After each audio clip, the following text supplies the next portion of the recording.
नमस्कार दोस्तों, स्वागत है आपका अपने YouTube channel Umaria maths academy में। आज के इस लेक्चर में हम बेसिक ज्योमेट्री के बारे में पढ़ेंगे, जो कि ज्योमेट्री के सारे टॉपिक के बारे में यहाँ पे डिस्कस करेंगे। तो उसके अंतर्गत आपका पॉइंट्स, लाइन सेगमेंट, रे, एंगल, पॉलीगन और उसके टाइप्स, आपका angles, congruence, similarity, 3D figures और सर्कल, इन सब के बारे में डिस्कस करेंगे। तो इसमें से कुछ पार्ट हम इस लेक्चर में और कुछ पार्ट हम अगले लेक्चर में एक्सप्लेन कर देंगे, ठीक है। तो आइए हम सबसे पहले डिस्कस करते हैं पॉइंट। तो पॉइंट क्या होता है देखते हैं। तो पॉइंट जैसा उसका नाम है वैसे उसकी डेफिनेशन हो जाएगी। पॉइंट क्या होता है, जैसे हमने इस पेन को लिया और एक साफ एकदम फाइन एंड साफ डॉट रख दिया, बिल्कुल फाइन मतलब कि बिल्कुल साफ, जैसे आप पेंसिल की नोक से आप एक डॉट लगा दो कॉपी में तो आपका वो पॉइंट कहलाएगा। ये तो थोड़ा सा हल्का ज्यादा वाइड है, बिल्कुल एक आप रख दो साफ पॉइंट, वो क्या कहलाता है, आपका पॉइंट कहलाता है। तो हम क्या कह सकते हैं, पॉइंट क्या है, साफ डॉट, ठीक है। एक पतले से पतला आपका जो डॉट हो सकता है वो आपका क्या कहलाता है, पॉइंट कहलाता है। और एक और बात, point has no length, point की कोई भी लेंथ नहीं होती। और इसको कितना मेजर करेंगे, मतलब एक ऐसा नहीं कि बिल्कुल रैली होगी, नहीं हो सकते, लेकिन हम ज्योमेट्री के कॉन्सेप्ट पे देखें तो पॉइंट को लेंथ लेस माना जाता है, ठीक है। तो आपका पॉइंट का कॉन्सेप्ट हो गया।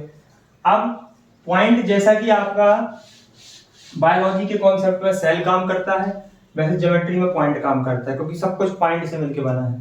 चार्ट की लाइन हो वो एक पॉइंट से मिलकर बना है, लाइन सेगमेंट पॉइंट से मिलकर बना है, रे पॉइंट से मिलकर बना है, सब कुछ। आप रेक्टेंगल है तो वो भी एक पॉइंट का कॉम्बिनेशन है, ठीक है। सर्कल पॉइंट का कॉम्बिनेशन है, जितने भी फिगर्स है सब पॉइंट के कॉम्बिनेशन है।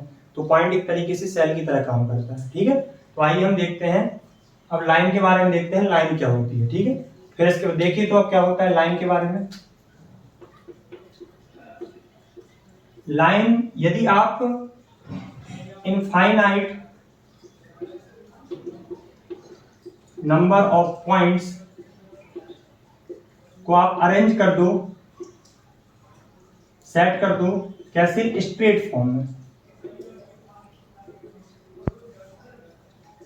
स्ट्रेट फॉर्म में आप अरेंज कर दो, कैसे, ऐसे स्ट्रेट फॉर्म मतलब टेढ़ा मेढ़ा नहीं होना चाहिए, ए। और इनफाइनाइट पॉइंट है, एक से एक मतलब अटैच करके आप बना दो।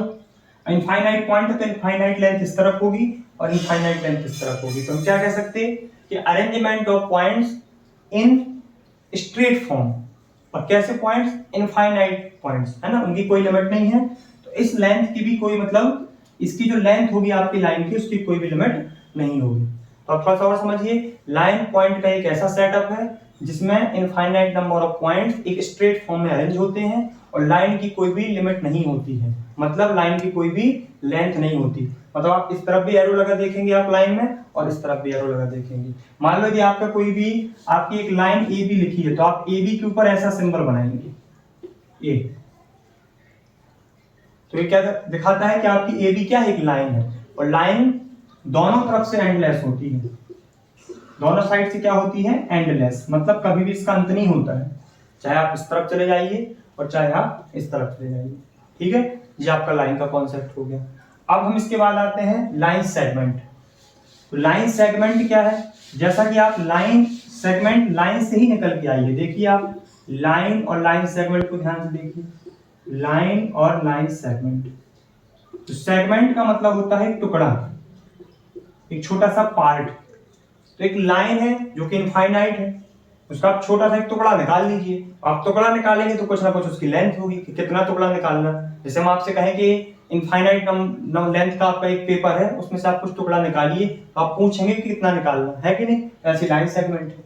लाइन सेगमेंट क्या है, एक मान लो इनफाइनाइट नंबर और पॉइंट्स का अरेंजमेंट से जो आपको लाइन मिलती है उसका एक टुकड़ा है। मतलब लाइन सेगमेंट भी एक तरीके का स्ट्रेट अरेंजमेंट है पॉइंट्स का, लेकिन उसकी लिमिट्स होती है, मतलब दोनों तरफ से बाउंडेड रहता है। मतलब आप ऐसा कह सकते हैं कि 5 सेंटीमीटर की लाइन होगी, सॉरी लाइन सेगमेंट होगी, 4 सेंटीमीटर की लाइन सेगमेंट होगी। आप छोटी क्लासों से पढ़ते आ रहे हैं, आप यहाँ पे देखेंगे, कभी आप ये लिखा नहीं देखेंगे draw a line of 5 centimetre, आप देखेंगे draw a line segment of 5 centimetre. 5 centimetre की एक लाइन सेगमेंट ड्रॉ करिए, ठीक है, तो ये आपका लाइन सेगमेंट हो गया। लाइन सेगमेंट में क्या, इसमें क्या अलग है लाइन से, ये दोनों तरफ से क्या होती है, एंड होती है, लिमिटेड होती है, मतलब इस तरफ से आगे नहीं जाएगी और इस तरफ से आगे नहीं जाएगी, तो डॉट लगा के इसको रोक दिया जाता है। मतलब यदि आपकी कोई ए बी आपकी एक लाइन सेगमेंट है तो उसको आप ऐसे रिप्रेजेंट करेंगे, ऐसे।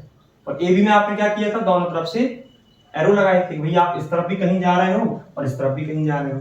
अब हम आते हैं नंबर 4, आपका रे।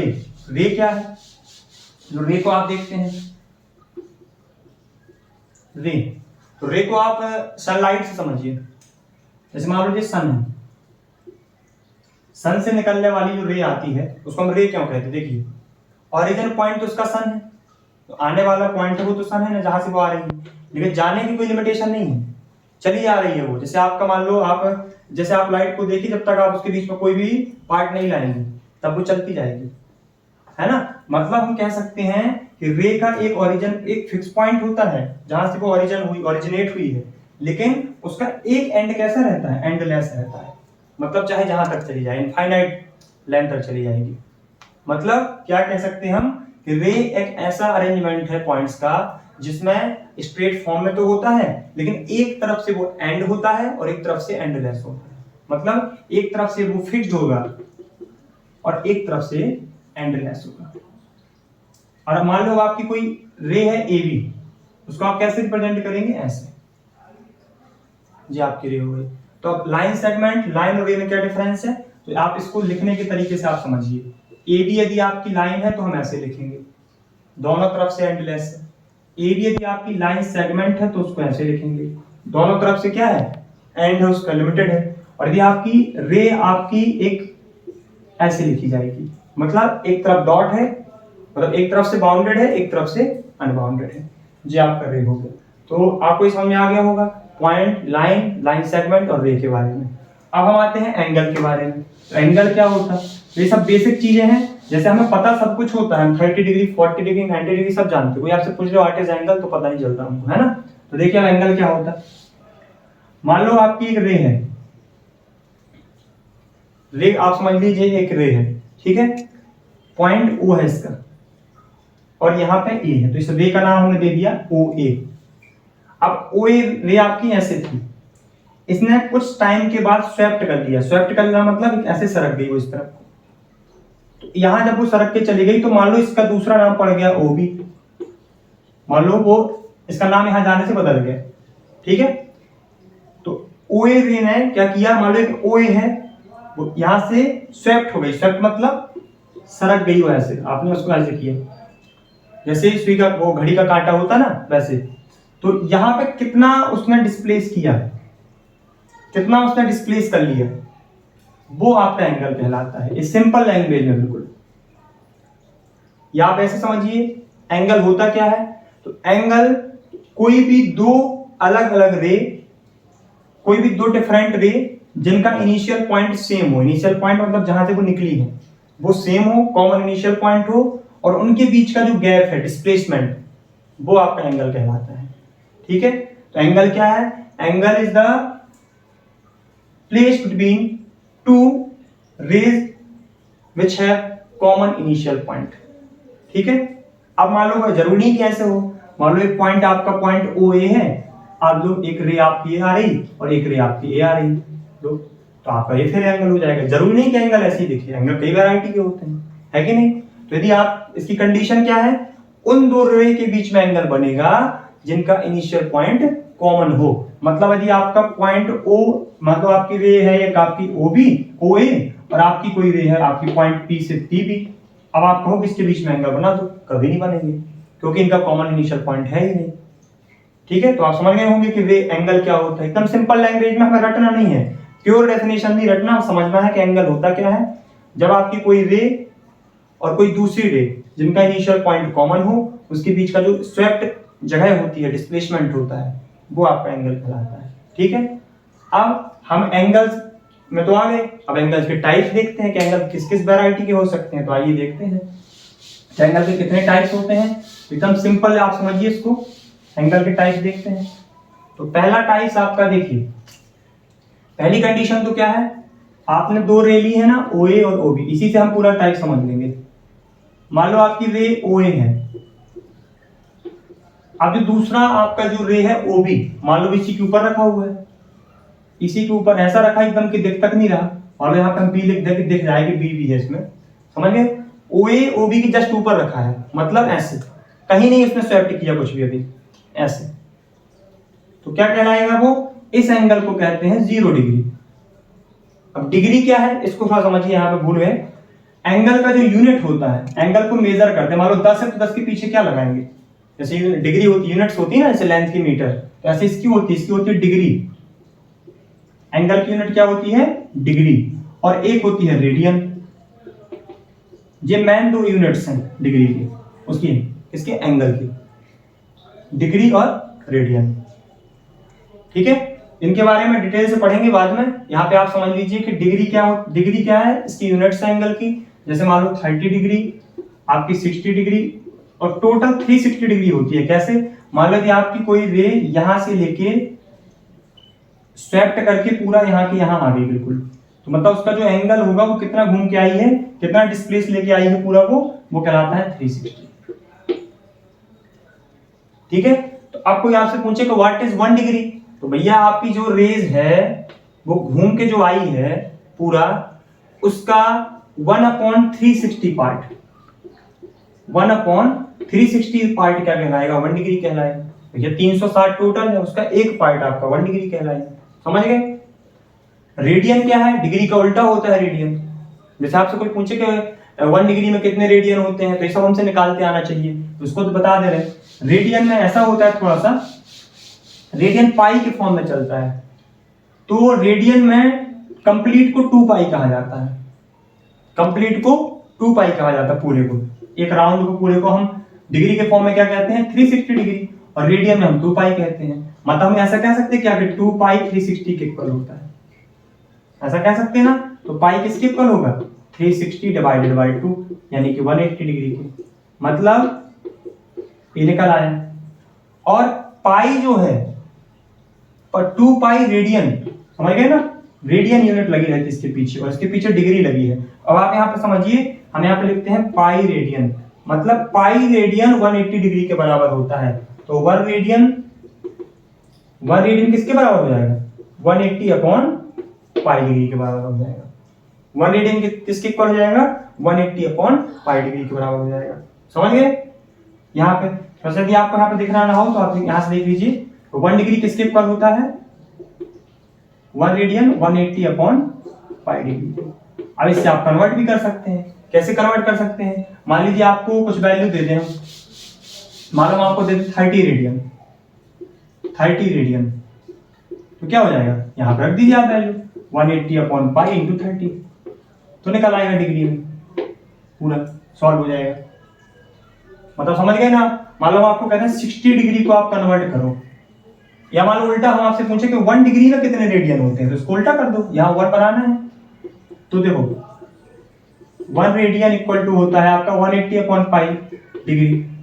तो अब 1 डिग्री लाना है तो पाई यहाँ कर दो, 180 नीचे कर दो, तो 1 डिग्री इक्वल टू कितना हो जाएगा, 1 डिग्री इक्वल टू हो जाएगा आपका पाई अपॉन 180 रेडियन, पाई अपॉन 180 रेडियन। बस मान लो 30 डिग्री का निकालना, 30 डिग्री में यहाँ 30 रख दीजिए आप, कैसे 30 इंटू पाई अपॉन 180, और लग जाएगा रेडियन।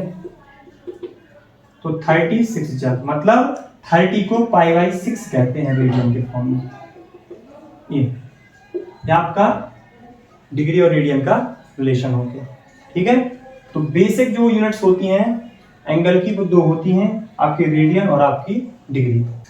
तो अब यहाँ पे हमने देखा कि 1 radian equal to pi upon 180 degree होता है। तो अब इसकी हेल्प से आप कन्वर्ट कर सकते हैं। कैसे, आपको 30 रेडियन रखना तो आप इस तरफ 30 का इंटू कर दो, और आप इन फॉर्मूलों को थोड़ा सा याद कर लीजिएगा। तो 180 अपॉन पाई कर दो, तो डिग्री यहाँ पे, मतलब 1 रेडियन में पाई अपॉन 180 डिग्री होता है, और 1 डिग्री में 180 अपॉन पाई रेडियन होता है। तो आई थिंक आपको यहाँ पे रेडियन और डिग्री के बीच में रिलेशन समझ में आ गया होगा, ठीक है। अब हम चलते हैं टाइप्स ऑफ एंगल्स में, ठीक है। तो यूनिट्स जो होती हैं, मेन आपकी 2 यूनिट्स होती हैं, कौन कौन सी, डिग्री और एक रेडियन, ठीक है। तो आप बहुत सारी पढ़ोगे, एक स्टेरेडियन भी होता है, वो सब आप पढ़ोगे जब आपकी क्लासें बढ़ती जाएंगी, तो उसको भी हम बता देंगे। तो यहाँ पे आते हैं हम एंगल के टाइप्स में। तो हमने सबसे पहला बताया था कि मान लो आपकी कोई रेज यहाँ पे है OA और एक रेज इसी के ऊपर बिल्कुल रखी है, ऐसे इसी के ऊपर कॉपी, बिल्कुल हमने यहाँ पे लिख दिया B, तो कुछ दिख भी नहीं, ऐसे रखी एक के ऊपर एक, तो क्या है उसके बीच का गैप कितना है, कितना डिफरेंस है, कोई डिफरेंस नहीं दिया, वहीं पर रखे हो आप। मान लो वही जैसे हम बैठे, जैसे एक पॉइंट है और दूसरा पॉइंट उसी के ऊपर है, क्या है इनके बीच की डिस्टेंस 0। ऐसे एंगल क्या होता है 0 डिग्री, कोई भी गैप नहीं इनके बीच का, 0 डिग्री होगी इसकी मेजरमेंट, और इसका नाम क्या हो जाता है 0 एंगल। ठीक है।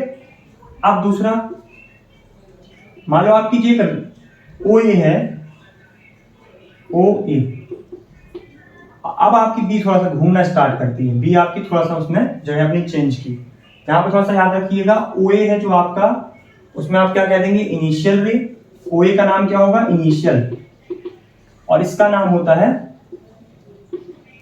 टर्मिनल। ठीक है, जो टर्म करेगी एक जगह दूसरी जगह पर जाएगी। ठीक है, तो OA से OB गई, अब यहां का एंगल बढ़ता जाएगा 0 से 10, 20, 30, 40, 50, है ना। तो उसने कहा कि आप कहां तक, 0 से आप बड़े हो जाओ और 90 से आप छोटे रहो।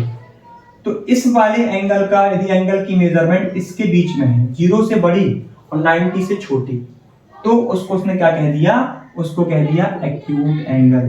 तो किसका टाइप्स होता है एक्यूट एंगल, समझ गए। एक्यूट एंगल क्या होता है, 0 से बड़ा होता है और 90 से छोटा होता है, सबको ही पता होगा, अभी जिसको भी प्रॉब्लम है वो बेसिक ज्योमेट्री के थ्रू समझ सकता है। अब यहां तक का पूरा मान लो चल गया ऐसे चलेगा पूरा, ये सब अभी एक्यूट में आएगा। जब ऐसा परफेक्ट हो जाता है ऐसा, तो 90 हो जाता है। और थोड़ा सा इसको देखते हैं कि हम इसी को क्यों राइट एंगल कहते हैं, 90 कहते हैं, तो उसको बताते हैं। देखो क्या होता है, जब आपका कंप्लीट एक सर्कल है, उसको 360 कहते हैं कंप्लीट, जब घूमते हैं 360 के 360 में 4 का डिवाइड करो और इसके 4 फिक्स टुकड़े करो, तुम ऐसे दिख रहे हैं ना, ये 90 की तरह दिख रहे हैं, ऐसे आप समझ सकते हो कि ये 90 इसलिए होता है, होगा ना। 1/4 पार्ट होता है कंप्लीट एंगल का 90, 1/4 पार्ट ऐसे तो बनेगा ना, है ना। तो यदि आपकी वैल्यू सीधे यहां स्वेप्ट होकर ऐसे रख गई, तो तीसरा एंगल क्या होता है आपका राइट एंगल, उसकी वैल्यू वो कितना होता है, उसका मेजरमेंट 90 डिग्री। अब आते हैं फोर्थ एंगल में। फोर्थ एंगल कैसा, अब यहां तक तो आ गए 90 में, अब इसके बाद हम स्वेप्ट कर गए ऐसे, ठीक है। तो ये आपका स्वेप्ट करते करते आपकी वैल्यू यहाँ पे आप यहां तक वैल्यू आ जाए, पूरा स्वेप्ट करते जाए और मान लो यहां तक आ जाए, जब तक वो पूरी लाइन ना बन जाए, उसके पहले तक का आपका जो मेजरमेंट होता है वो 90 से बड़ा, 90 तो होगा नहीं, तो 90 से मतलब यहां से इतना रीजन और 180 से छोटा क्या कहलाता है आपका ऑब्ट्यूज एंगल। कौन सा एंगल, ऑब्ट्यूज एंगल। ठीक है, और जब वो कंप्लीट ऐसे रख गया, मतलब एक दूसरे के अपोजिट डायरेक्शन में इनिशियल और टर्मिनल आ गए, मतलब इनिशियल ऐसे चले जाए, टर्मिनल ऐसे चले जाए, और इनिशियल पॉइंट तो सेम रहना उनका जो है ना, तो तब क्या बनता है आपका स्ट्रेट एंगल। स्ट्रेट एंगल आपका 5 नंबर का पार्ट आएगा, और स्ट्रेट एंगल की मेजरमेंट आपको पता होगी कितनी होती है 180। ठीक है, अब यहां तक आ गए हम। स्ट्रेट एंगल को कैसे शो करते हैं, ऐसे, ये आपको पता होगा, ए, ये आपका मान लो ए है, ये आपका बी है। अब जो मान लो नीचे उतर गई है, नीचे उतर गई, और कब तक, जब तक यहाँ टच ना हो जाए घूम के पूरी, उसके पहले तक का जो पूरा रीजन है, आप देखिए इसको, मान लो ये आपका ओ ए है, और ये पूरा घूमते घूमते मान लो बी यहाँ रहे या यहाँ रहे या फिर यहाँ रहे, मतलब जब तक पूरा टच ना हो जाए, मतलब 180 से पूरा 360 के बीच का मतलब 180 से बड़ा और 360 से छोटा क्या कहलाता है आपका रिफ्लेक्स एंगल। कौन सा, रिफ्लेक्स एंगल। और फिर वो रख गया पूरा उसी के ऊपर आके, जहां से OA से जो OB गया था घूम के, और OA के ऊपर रख गया ऐसे दिखने लगा पूरा, तो वो आपका कहलाता है, वो बन जाता है 360 डिग्री, और उसको क्या कहते हैं कंप्लीट एंगल। ये आपका एंगल का पूरा कॉन्सेप्ट हो गया, एंगल के टाइप्स हो गए। अब इसके बाद हम नेक्स्ट लेक्चर में आगे के टॉपिक पॉलीगन, ट्राइंगल, इन सब के बारे में पूरा डिस्कस करेंगे, कॉन्ग्रुएंस, सिमिलरिटी, इन सब के बारे में डिस्कस करेंगे। आई थिंक आपको ये लेक्चर अच्छा लगा होगा। यदि आपको वीडियो अच्छी लगी हो चैनल को लाइक शेयर सब्सक्राइब करें। Thank you.